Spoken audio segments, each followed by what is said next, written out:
Welcome to the Church Safety and Security broadcast with the Church Safety Guys. Brought to you by TwoWayRadioCenter.com, a Motorola value-added reseller. The Church Safety Guys is a nonprofit organization dedicated to equipping the vigilant, those men and women who stand watch, keeping our houses of worship and places of faith safe. We believe church safety and security must be a ministry first, and have engaged servant leaders who continually strive for excellence and teams of motivated volunteers that are always training. Join us for the next hour as the Church Safety Guys unpack safety, security, leadership, and ministry operations with your hosts, Dr. James McGarvey and Mike Scully. This broadcast is also available on YouTube, your favorite podcast platforms, churchsafetyguys.com, and on the original Church Security app. Download it today. Feel free to like, subscribe, and share with your ministry.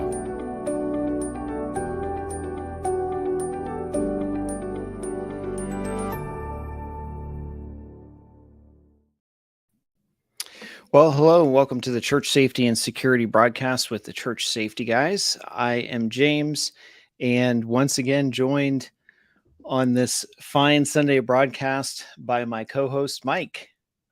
I feel a little bit less today, but maybe that's just the camera talking. I don't know. Sorry, technical difficulties. Can't get that camera to fire up tonight for some reason. Well, we are here, so welcome. Exactly. Yeah. That's what counts, right? Exactly. Who knows? Maybe it's the heat. I mean, it's cool enough inside, but it's 107 outside. So that Texas heat, I'm not jealous of you at all. Yeah, it's a bit much this year, but I think in general, I don't have to shovel it, so that's the main value, I guess. For sure. I think it was today in central Ohio. It was like, I want to say it was 96 degrees. It's been cooling down, but it's still not decent for Ohio. So yeah, pretty high for up there. For sure. And extremely humid. So I don't know what's going on with all of that, but anyhow, well, welcome. Thank you for hanging out with us for the next hour. And, as always, we are here to serve you, and we appreciate you listening. And if you just joined us, or maybe you haven't joined us in a while, thank you. As always, you can reach out to us through our website, which is churchsafetyguys.com, and then also through the Church Security app. And if we can help or be of any help to you or your congregation, your house of worship, please feel free to let us know. We would love to do that. And if you're listening on one of the podcast platforms or also on our YouTube channel, feel free to click like and subscribe. That helps us out with the algorithms and lets you know when we have new content coming up, which is usually just about every weekend. We usually try and do an episode unless it's a holiday weekend, or we're out in the field trying to do our thing with churches accordingly. So speaking of being out in the field, I will be in the San Francisco area that's right, next Sunday. So I do have a small window of opportunity to connect with another available church. If somebody has an interest, please feel free to reach out. We can try to make that happen. For sure. It's definitely a great opportunity, because I know we do have quite a few folks from the great state of California that listen to the broadcast. So if that's something you're interested in, feel free to reach out to us. You can do that through our website and just through the contact form, and we'll connect you with Mike, or you can message him directly too. That's fine. That works. So, but yeah, it's interesting to me. This week's been kind of starting to slow down a little bit, but we are still looking at trying to do a conference in Indiana. And so if you're listening and you're part of a church outside of the Indianapolis market, or you would like us to come to a conference at your location, please feel free to reach out to us. We still have tentatively few openings between now and the holidays. So around Thanksgiving, where we can certainly do conferences or one day training for you guys accordingly. So if that's something you're interested in, again, please feel free to reach out to us, and we'll do the best we can to facilitate that.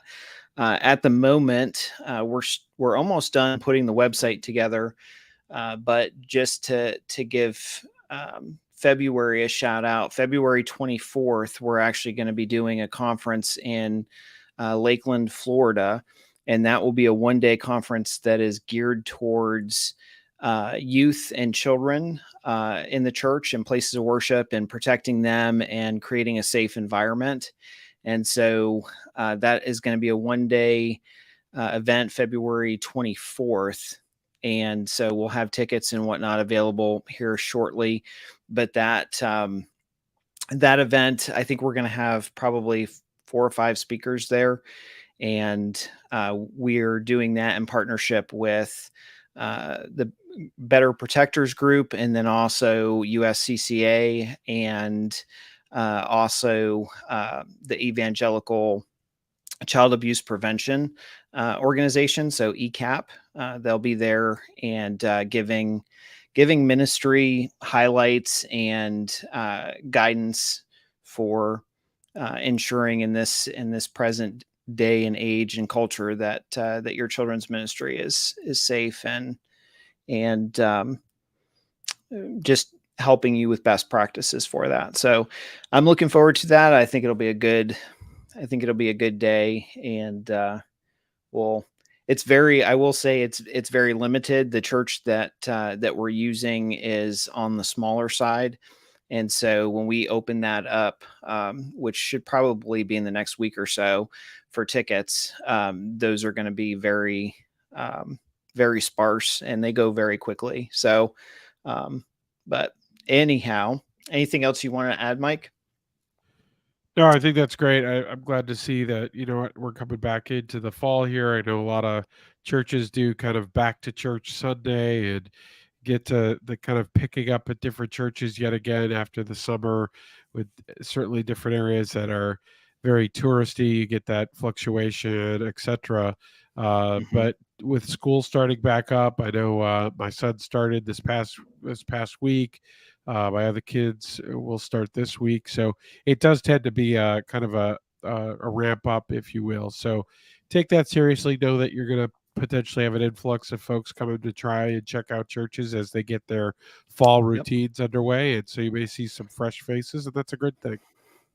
Yeah, for sure. We actually, it's funny you mentioned that, because we actually did today as well. We had some folks that came and visited, and of course, we tried to make them feel welcome. When you have a smaller church or a church plant, you kind of notice when new folks show up, which is good. But they had been out and I guess did some research on us from the website, and so they were anxious to come check us out. So nice. Yeah, it was really cool. It was a great family. I think they were just looking, honestly, I think they were just looking for something new. But yeah, they made that decision like towards the fall, coming out of summer. That's what they said, that they were going to start looking for a new church, and it was a great day. So yeah, the next couple of weeks we're kind of on I'm kind of on double duty, I guess, for the church, because we have our pastor is actually taking his son down to Pensacola Christian College. And so I think they're going down there for a week. So he's going to be out of town this week to next. So it'll be kind of interesting. I think it's the second or third time that he's gone out of town. And so because we're so small and we're just starting off, he is nervous about it. And he said several times, like, he's checked in with me about making sure stuff is covered and that sort of thing. And I'm just like, don't worry about it. Spend time with your family. Everything will be fine. You'll be good to go. So, but anyhow, so what we'll do, we have a special guest with us on this broadcast. This is, if you're listening to this at a later time, this is our normal Sunday night broadcast, but I will go ahead and bring in our guest, who is Steve Bucci.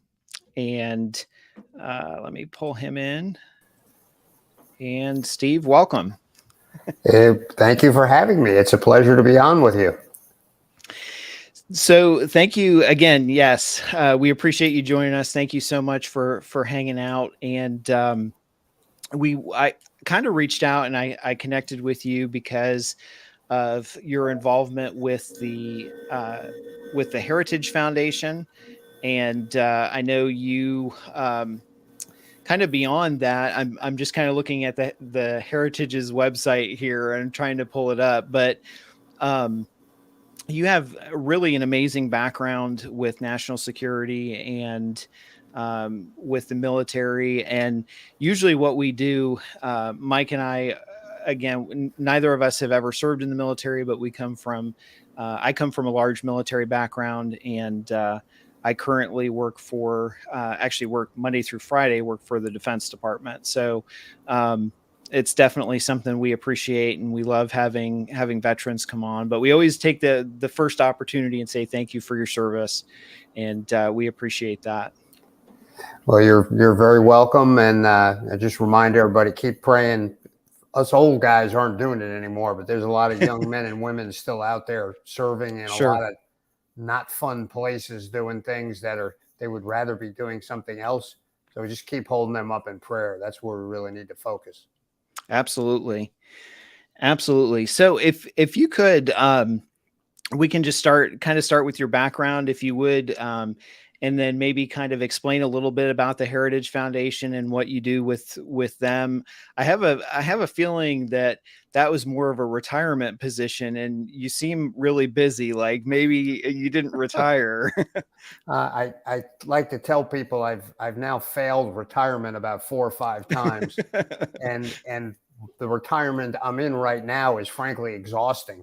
It's it was simpler when I had jobs, but it's all good. It's stuff I love to do, stuff that I think is important. So why don't I start a little earlier than that and Sure. then move in that direction.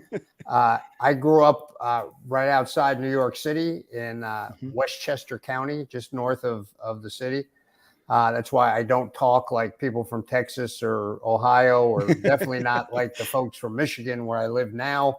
And I darn sure don't talk like the people I spent most of my adult life around in the southeastern part of the country. I still say I have never said y'all involuntarily. So that's an accomplishment. it is, especially when you spend as much time down there as I have. But I always wanted to join the Army. It was a lifelong desire from a very, very early age. Probably drove my parents and my teachers and guidance counselors crazy because I had a pretty singular focus towards doing it. I made a decision that I wanted to go to college and become an officer. And I thought the best way for me to do that would be to go to the United States Military Academy at West Point, which was only about 35 or 40 minutes north of where I grew up, just on the other side of the Hudson River. So I did that. I graduated in 1977, became an infantry second lieutenant, and went to join the 82nd Airborne Division as a paratrooper. I did that for a couple of years and then took the next step in my plan, which was to try and get my Green Beret. So I applied for and got accepted into the program to become a Special Forces officer. At the time, it wasn't even a branch. It was just an additional skill that you got. And I managed to accomplish that, served several years, doing that, at which time my girlfriend, who soon became my fiance and is now my wife, looked at me and said, okay, what are you going to do when you grow up? She actually let me, embrace the fact that I had accomplished all my goals for about 45 minutes before she threw that one on me. I probably should have known then she was the right girl. And I did some other interesting things in the Army. I commanded at a basic training unit at Fort Jackson, South Carolina. I became what the Army refers to as a foreign area officer. We get extra education. I have a master's and a PhD in international relations, and we work in our embassies around the world as the military representative in those State Department centric sort of organizations. Did most of my work in the Balkans before the Balkans became a big issue. So I didn't spend a lot of time in Paris eating with fancy knives and forks. It was actually more akin to my special forces training than it was the diplomatic kind of training they gave us. But I loved it. It was fun. My wife and I and our children were together pretty much the whole time. We were the first ever attaché family in the country of Albania when they became free from the communists after 50 years. And that literally was like a missionary position. I worked with them to rebuild their military structure, their intelligence structure. And my wife opened up a clinic with 2 Scottish missionary doctors in the country that provided medical care for both the diplomatic corps, but also a great number of Albanians. So we did that. I also commanded and served in several different special forces groups. I was originally in the 5th Special Forces Group, focused on Europe. Then I joined the 7th Special Forces Group, which focused on Latin America. And then I commanded the 3rd Battalion of 5th Special Forces, which now is focused on the Middle East. So we got to do a lot of interesting things. And then after another attaché assignment in Bosnia-Herzegovina, I got selected to become the military assistant to the Secretary of Defense. At that time, just took the job was Secretary of Defense Donald H. Rumsfeld, the only person that I know of that's been the SecDef twice. So he came back to do that. I joined his staff on the 1st of July, 2001, and we had a really busy summer. A lot of 6 days a week, sometimes 7 days a week kind of jobs. I carried the secure cell phone with me everywhere I went, 24 hours a day. Because if something came up, I was the first guy they called to say, sir, what are we supposed to do with this? And I'd take a whack at it and off we go. And then my family came back from northern Michigan. They'd been summering up there. And the boys started their new high school. And my wife said, well, I don't have anything to do. Does anybody at the Pentagon need a nurse? She's always worked as a volunteer Red Cross nurse our whole marriage. Sure. And so I said, well, I'll ask the doc. He said, sure, bring her in. I'll talk to her. We'll find something for her to do. So I brought her in with me at 5 a.m. That was when I got to work to prepare for the boss on September 11th, 2001. So that was the first day she was in the building. And she was there for a job interview, essentially. And as she described, she was in her skirt, her high heels, and her pearls because she didn't think she was going to do a mass casualty exercise. And then suddenly off she was helping people. How many of you know Lieutenant Colonel Birdwell? A lot of people have seen him. He was really, really badly burned. He's now a state senator in Texas. Brian Birdwell is his name. She was one of the people that cared for him before they got him out of the site and off to the hospital. And that started a very, very busy couple of years for us in helping the secretary and the whole department in various ways. I eventually retired from the military after 28 years and stayed with the secretary for, this was after 4 years with him as a colonel. stayed with him for another couple of years as a civilian political appointee, and then went to another job in the Pentagon and became the Deputy Assistant Secretary of Defense for Homeland Defense. So I was DOD's plug into the wider Homeland Security enterprise. So I did everything from domestic counterterrorism, working with the FBI, to border security. I was in charge of an operation called Operation Jumpstart in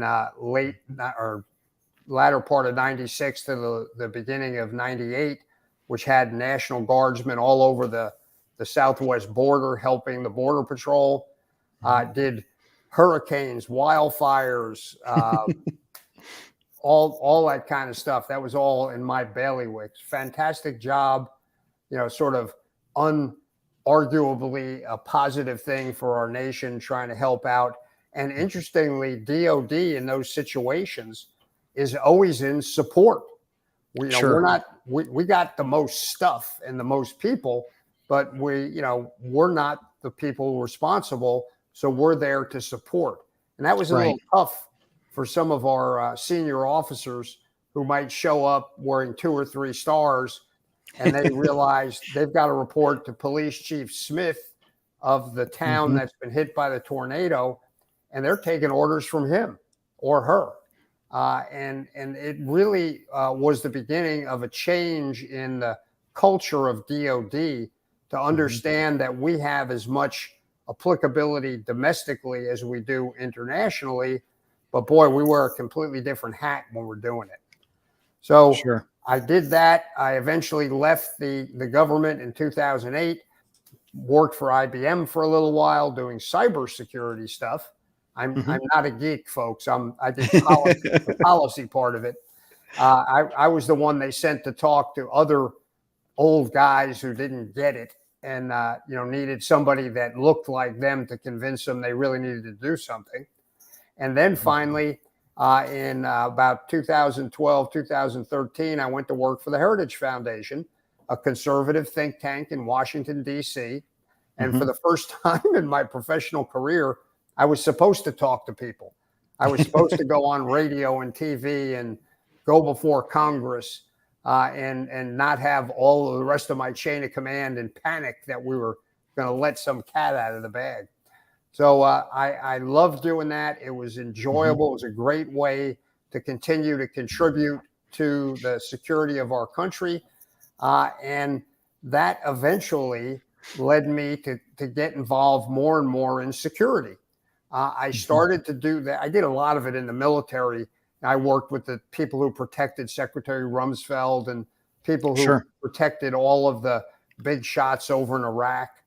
But when I left and moved to Michigan full time, almost immediately, like the first week I was up there, I heard a young gentleman on the radio who was talking about doing biblically based security for churches and schools.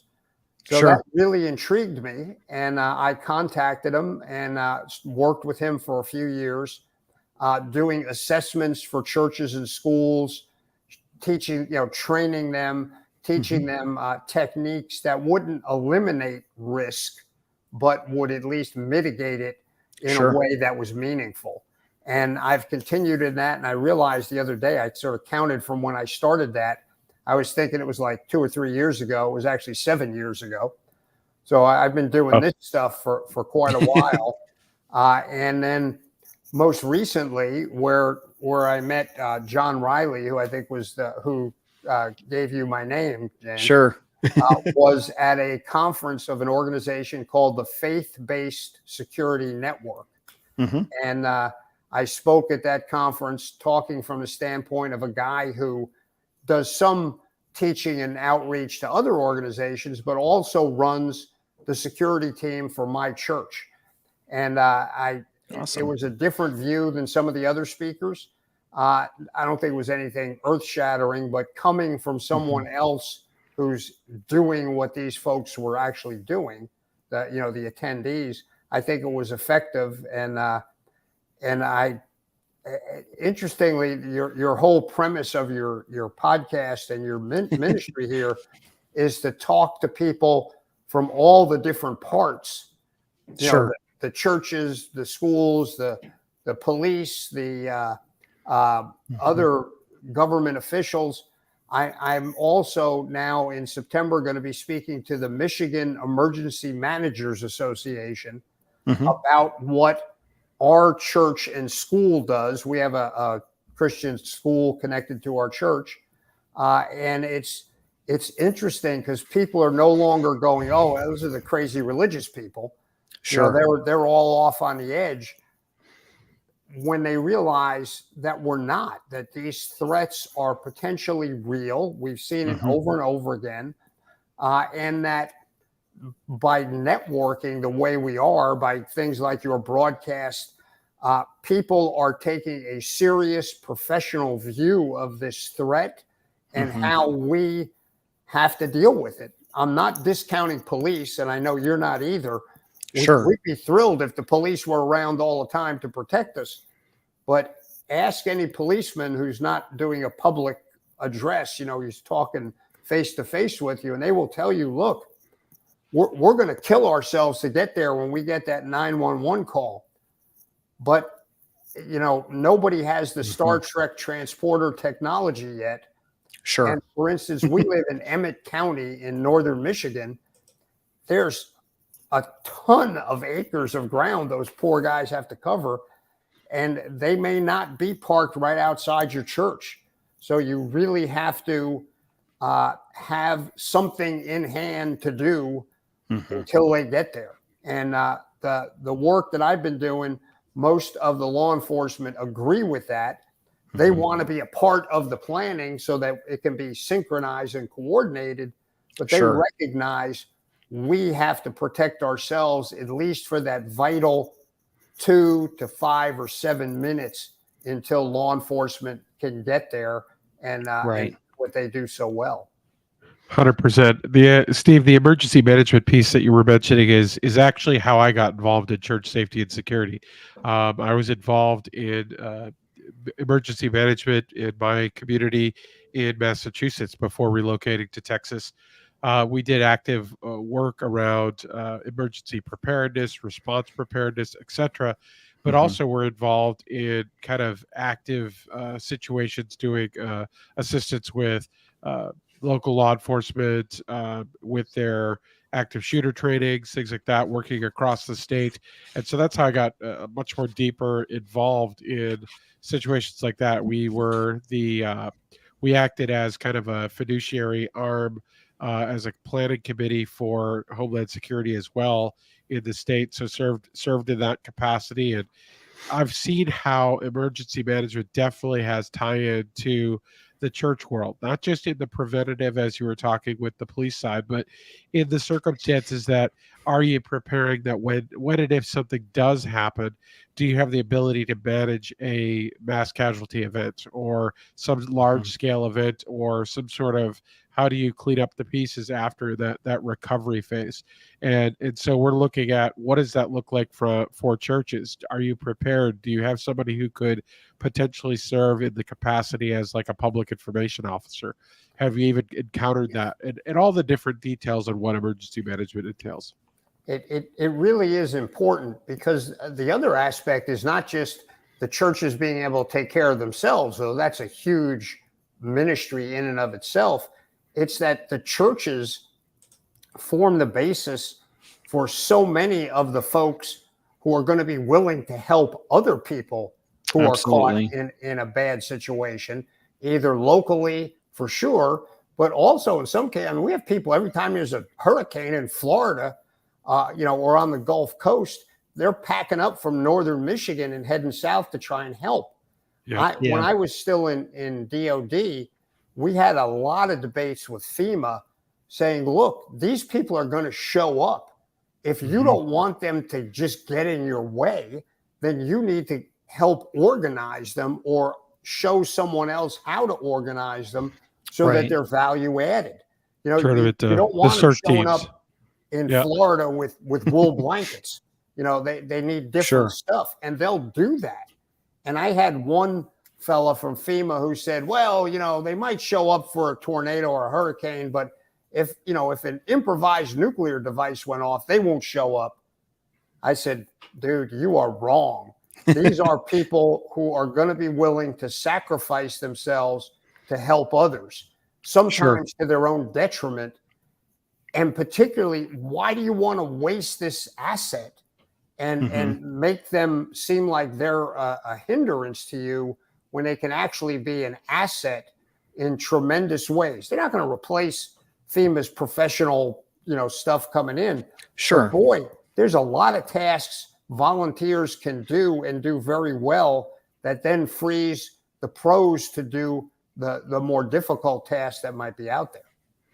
It's interesting. You mentioned, and I want to go back to when you were talking about your bio just a bit, and you mentioned your wife helping out and volunteering with the Red Cross. And I think that's actually something that I've done, I want to say now for almost 30 years off and on.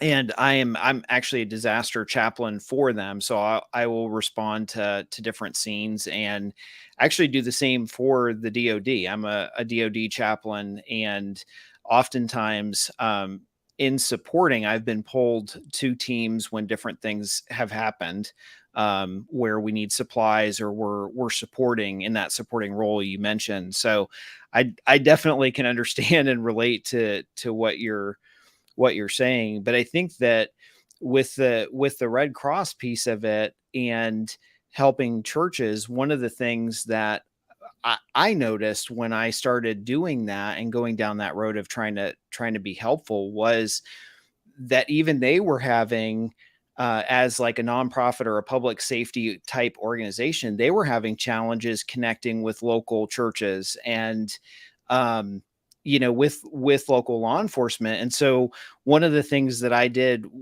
with them and started doing with them in Central Ohio was connecting to the larger churches, because they have the resources and, just like you said, they have the individuals in the community where, if a church has something going on, there are individuals in my church and churches I've attended before where I could literally call on the phone and say, hey, I need 7 people, to get these supplies, across the state lines. This is what's going on. This family was just affected. And, they're not even part of the Red Cross, but they would do whatever it took to help me out, to jump in and do that.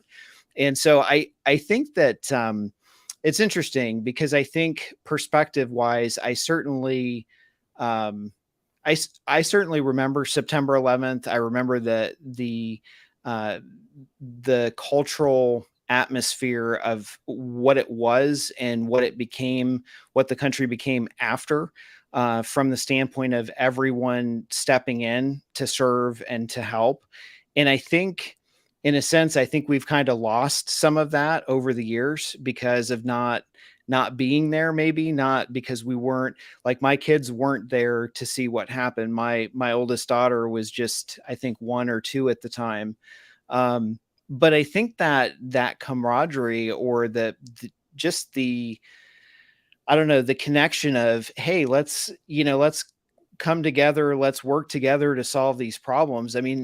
Churches have those resources to say, we've got, in a lot of cases, we have a larger building. Sometimes we have like food pantries. Sometimes we have medical supplies. And then on the other side, oftentimes you have different groups like, public safety or, EMA groups that are like, hey, we need this. Like, where can we find this? Oh, well, I've got to logistically move it from, Michigan to Ohio. Well, wait a second, there's a church right here that's got that stuff.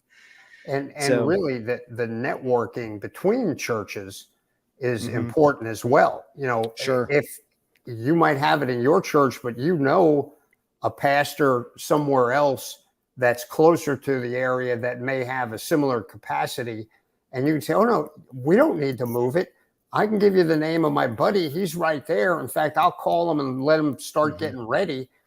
There's natural networking functions there through denominations, through just, going to pastor stuff and meeting each other that is useful. And again, you have people who, by reading God's word, have that ethos.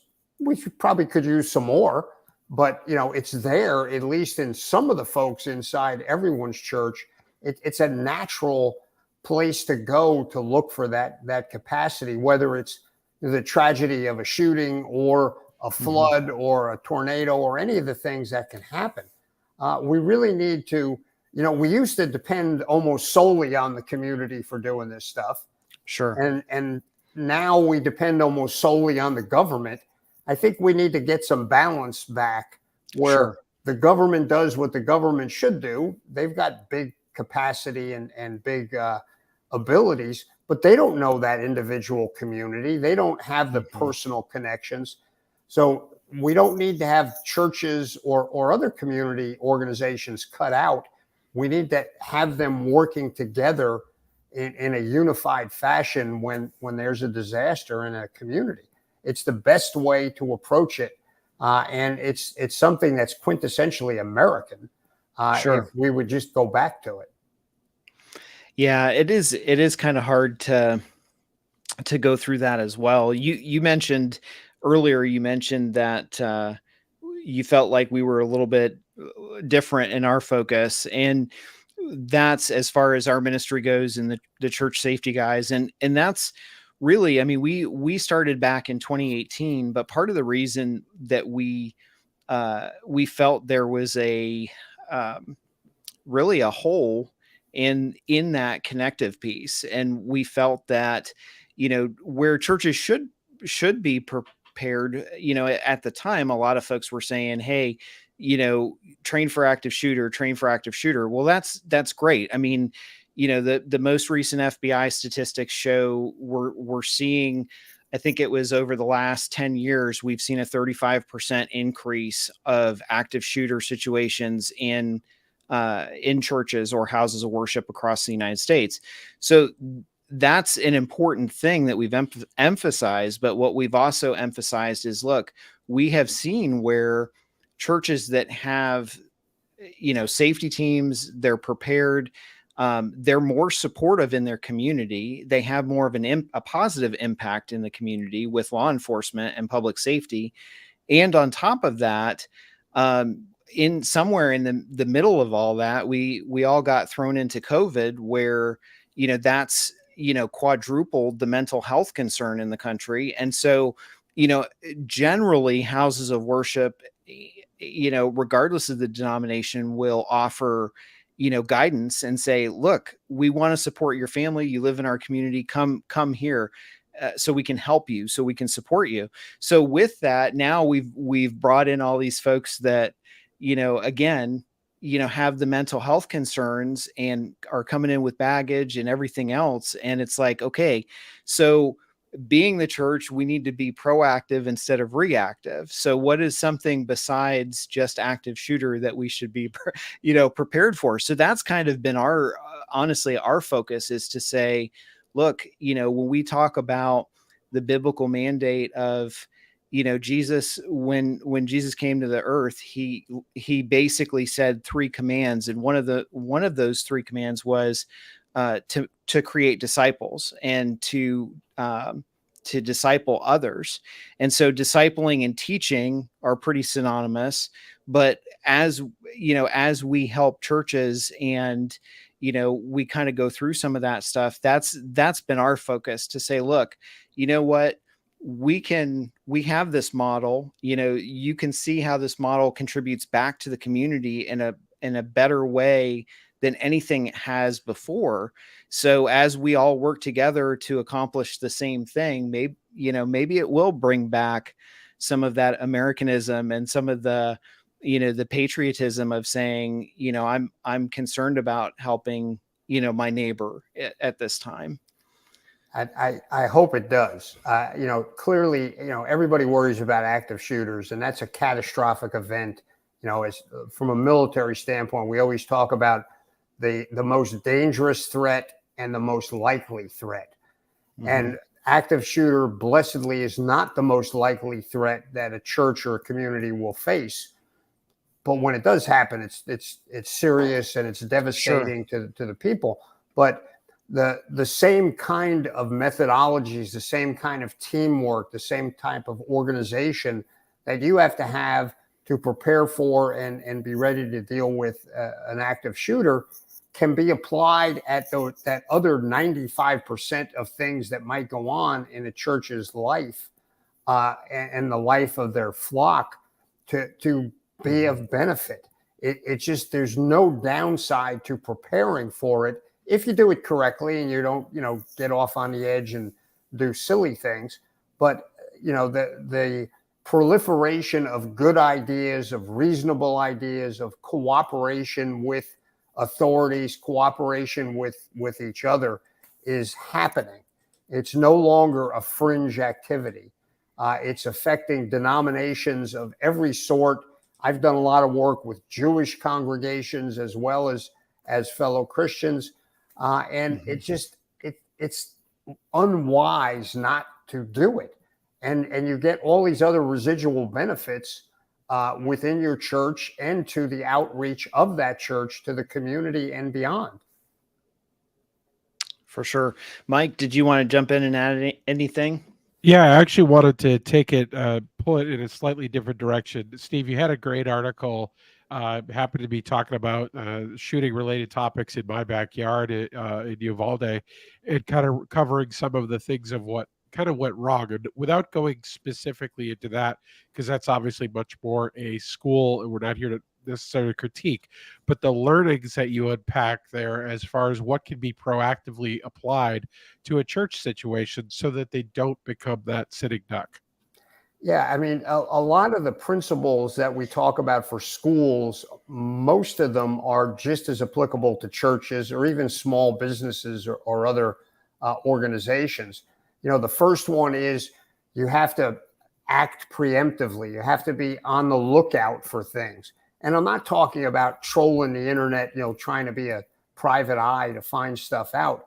But in a lot of organizations, be they schools or churches, more often than not, there's some connection between the church and that shooter. And they, if you see something online or hear somebody talking, people need to understand they need to tell somebody. The days of saying, well, that's just Johnny blowing off steam are gone. Right. You really have to respond. Absolutely. And we have to trust law enforcement that when we talk to them about it, that they're going to respond appropriately too. We saw that in our organization. We had a kid say something to somebody else, and fortunately that child reported it. We took action. The police came in, they interviewed it was two young men actually involved. They did it well. I got to, sit there and be the fly on the wall. They weren't brutalizing these kids. They weren't trying to get them to admit to something they hadn't done. And it turns out they probably were just blowing off steam. Sure. After the police did the interview, they took it to the prosecutor. They talked to the psych people. Everybody agreed, yeah, this is, it wasn't going to happen. But boy, we did it the right way. Because I have to tell you, anybody who says, I don't want to report anything like that because I think it will negatively affect that kid in the future, well, just think about what happens if you don't report it and that child turns out to be somebody who actually takes one of these horrific acts. You haven't done them a favor, and you darn sure haven't done a favor to any of their potential victims. So you have to do stuff ahead of time. Churches can be just as vigilant, whether it's the youth pastor, the other youth workers. We have sites that all our social media are on. You need to watch it. If threats come up, you need to report it to the security folks and eventually to whatever law enforcement organization is working with you. Then the other thing, exactly the same with schools and churches, is you have to do access control. The days of just throwing all of your doors open and letting people come in, from every direction on a Sunday morning are gone. You can't monitor all that. And I'm not talking about having metal detectors. I'm just talking about having people with some training and expertise there along with your regular ushers watching for something that might be off, might be, just the wrong place at the wrong time. And frankly, most of the time, you see a big lump on somebody's side. Maybe in Texas, it's always a gun, but not everywhere else. But for most people, it's probably a cell phone or something like that. But you can't just assume it away. You have to check and in a positive, loving way until you find out the person's not loving. You can address that as a Christian, and you should. And then you get somebody who just looks off. They're not comfortable. They're agitated. Well, heck, they're in church. That's where agitated people are supposed to come. We want them there, but we have to find out if there's other issues. And hopefully, if there's not, then we get them the kind of ministry that they need. If they are intending something negative, we can then deal with it.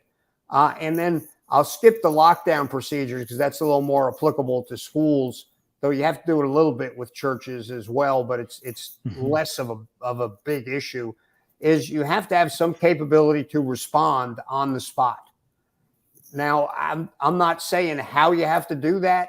If you can get police to be there all the time, that's fine. I have a friend who has a security business in Florida, and he has been providing security for very large Jewish congregations for many years. And he hires former Delta and SEAL Team 6 operators who stand in their schools and their congregations fully kitted up with body armor and long guns. Well, those folks have had a different kind of threat for a long time. I'm not advocating that. For one, those guys are really, really pricey. But it's also, you can't let security destroy the mission of the church. You want to be secure, but just putting barbed wire around your church is not the answer, because we want people to come in. That's our mission for the Lord.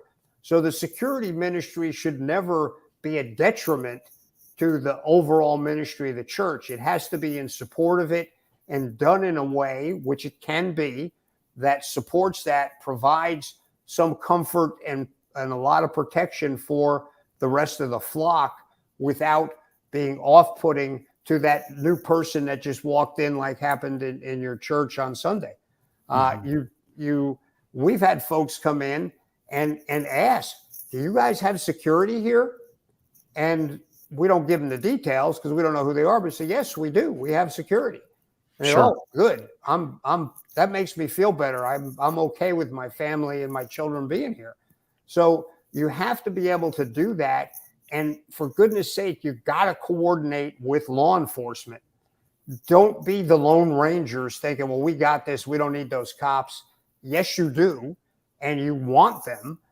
You want them to be your friends. You want them to be comfortable in your church. I have several active law enforcement officers on our church team. And I make sure I spread them around. And if there's a known threat, I try and make sure at least one of them are on duty.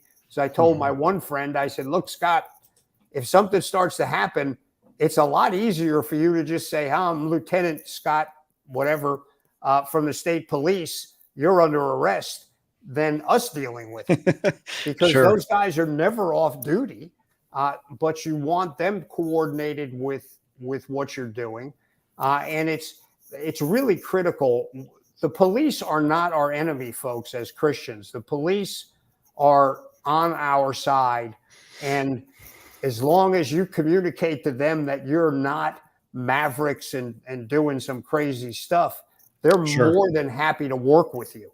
And our county sheriff, because we're under the sheriff's office where we live in Emmett County, I introduced myself to him, explained what we were doing. He thanked me. He said, we will always support you. You call us if you need extra manpower. We want our guys checking on you every time we do some security upgrade in the church or the school. They're the first persons we tell. And in fact, we just built a new building, and one of the local departments said, hey, we understand you have a second floor with a balcony over the gym and a running track and classrooms. That would be helpful to us to use as a facility to practice some of our techniques. Sure. Would it be possible for us to do that? I didn't even have to check with the pastor. I knew what the answer was. I said, absolutely. You tell me when, we'll get it arranged. I double checked with the pastor because I'm a good sheep too. I make these cards. But I then offered it at a conference I was at this past week, which had county sheriffs from all over this half of Michigan. I said, if you guys want to use this, let me know. Mm-hmm. But I made sure I stopped at our county sheriff's rep who was there. He had the number 2, the undersheriff. I said, look, if any of these other guys decide to come in for training, I'm going to tell you because you're our home team. And I'm not going to invite people in that you don't know about. That's the kind of common sense coordination you want to do. And sure, if you can get them on your side, they're calling me constantly saying, Steve, we got some training going on. It's being paid for by this agency. Do you want to send a couple of people? Yeah, absolutely. Sure. Free training. Yep. It's that's awesome. Not just the training, but the relationships you build with those folks, because it reinforces the fact that we're serious about what we do. We're not playing cowboy. It's not, a men's group who gets to carry guns to church. It's a serious ministry of the church for the church. And it's critical. And if you have that kind of thought process, you can get a lot of things done. I think it's interesting you say that because before I started attending the church I'm at now, the church I used to be at, I was the safety director for about 15 years. And we did the exact same thing that you just mentioned. Like we would have local, we're actually in a city, but we would have, city officers come out, sheriffs come out, state troopers, local. I mean, whoever wanted to come, we would open our doors. And it was so funny to me, not funny, ironic, I guess, because oftentimes several of the police chiefs that came in, they would ask me for a tour and I would give them, a tour and kind of show them how we did things.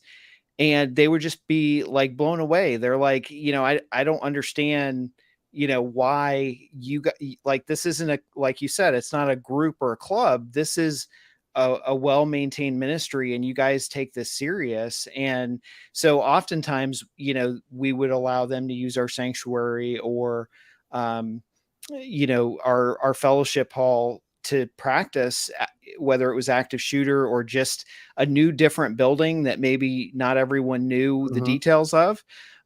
Because honestly, and we've talked about that too on our broadcast before, but oftentimes if you have something happen like an active shooter event, you're going to have a response from everywhere, whatever officer is closest, regardless of their jurisdiction or their town coverage, etc. So where that church was located for us was, right off the interstate. So, highway patrol would come in, sheriffs and a couple of different towns as well. So, but yeah. And what was amazing to me was when we originally went to do that, I reached out to one of the police chiefs and said, hey, we want to offer our facility. I'm just letting you know, anytime you want to train, please feel free to bring your officers in.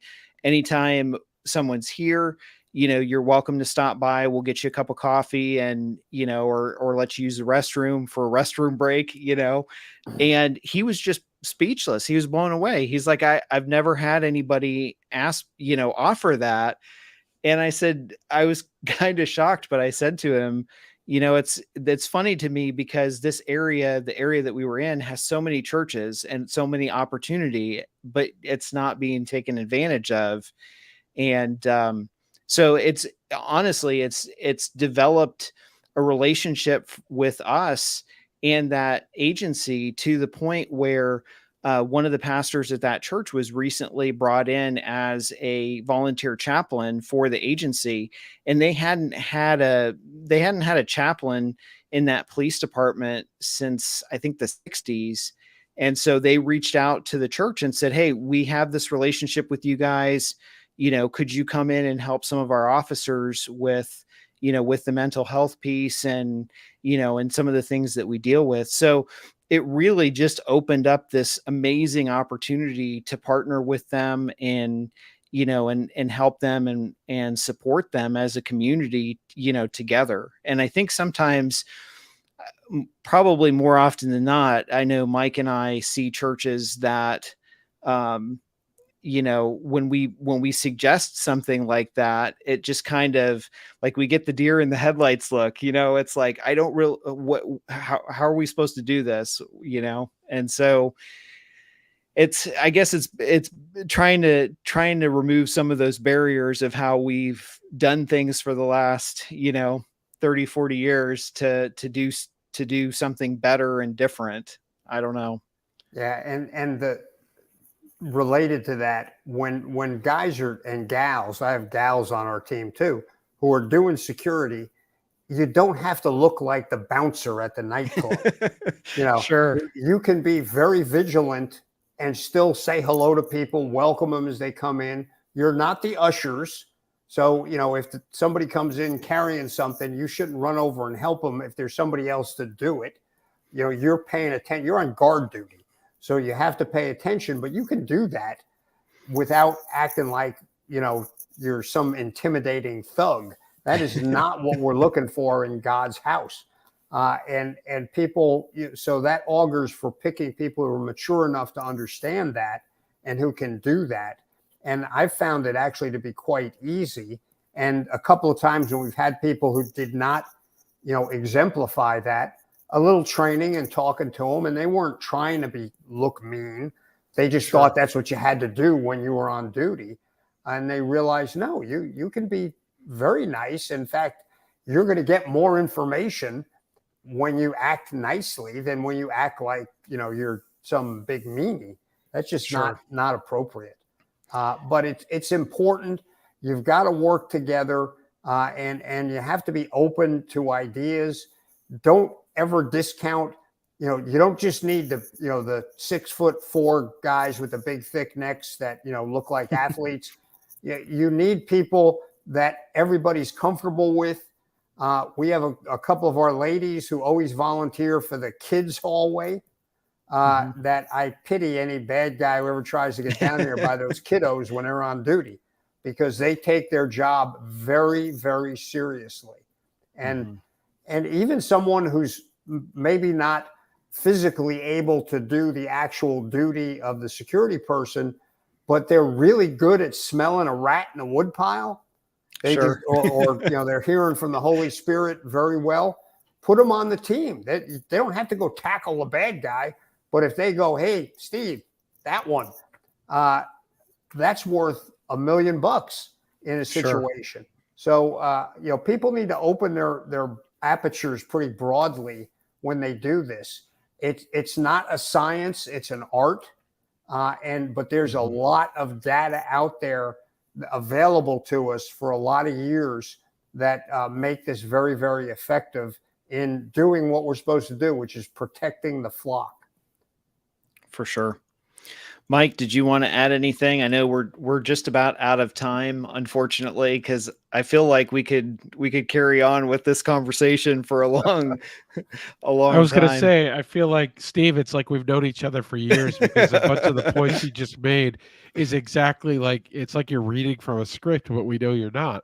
And so it's just great that to see another gentleman that serves in the Lord, and not just the many years of service that you have, but serving in a church safety and security perspective. And you're absolutely right. The seriousness of the ministry, the importance, the kind of approach. So many good points here tonight. And I guess I would just say, if you had one last point to share, anything from across your career applicable to churches and church safety, what would you want to leave our audience with tonight? Look, I'm an old guy and I'm still serving. Everybody out there, if you live for the Lord Jesus, you should be trying to find where you can serve. It might not be in the security ministry, but there's some place to do it. don't retire. That's baloney. Maybe you're not getting a paycheck anymore, but the Lord still has work for you. And I've seen that in spades in the last 15 years of my life. And it's worth every bit of it. Stay engaged. God will give you the energy to do it. Amen. Amen. Well, again, Steve, thanks so much for joining, and we look forward to one of these days. Maybe we'll actually, Mike and I will get to a conference where you're speaking, because I'd love to hear. We've already gotten some response from our audience that I guess they were there along with John, and they really appreciated your perspective at the SOS conference. So. But maybe one of these days, Mike and I will get to your next conference so that we can hear you. Who are you kidding? I want to get up to that point of the mitten and get to Mackinac Island. Come on up, man. It's beautiful. It's a lot cooler than where you guys live. I got to tell you that. We might have to do a road trip, Mike, like drive up to visit Steve's church. we have room, guys. Come on up. All the summer people are leaving now. The fall is beautiful. Well, again, thank you so much. It's been an honor and pleasure to talk to you. We appreciate it. It's my pleasure. Thank you both. And God bless you for what you're doing and spreading information to people who need it. Thanks, you. Steve. God bless you. All right. So we are out of time, but we'll wrap up. And we appreciate you listening as always. Thanks for hanging out with us. And again, if you're listening at a different time on one of the podcast platforms or listening on YouTube, feel free to click like and subscribe. That always helps us out with the algorithms. And then if we can help you and your ministry in any way, please feel free to reach out to us. Our website is churchsafetyguys.com, and you can go to the contact us portion on that website, and it will email us directly. And then also you can reach out to us through our church security app, which is free to download, free to register, thanks to our sponsors and the folks that support our ministry here. So until next time, we will say take care. God bless. Have a great week.